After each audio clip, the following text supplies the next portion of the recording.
तारा कबाम वाला फराका बाना किनिए के देलक तारा कबाम वाला फराका बाना किन देलक तारा कबाम वाला फराका बाना किनिए के देलक तारा कबाम वाला फराका बाना किन देलक टेकटरवा वाला किन के न देलक गे छौरी टेकटरवा वाला किन के न देलक गे टरकवा वाला फराका बाना किनिए के देलक ट्रैक्टर वाला फराका बाना किन देलक गे।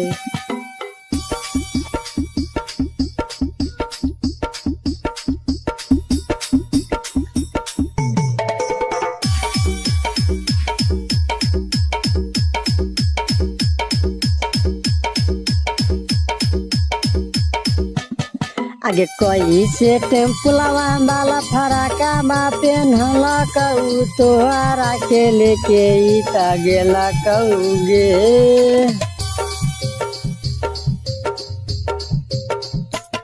आगे कोई से टेम्पुलवा वाला फराका बा पेन्हलक ना कोई से के तोरा लेके गेलक गे। परदेशवा के मान लिए बतिया न तू फराका बाना तो आरोप न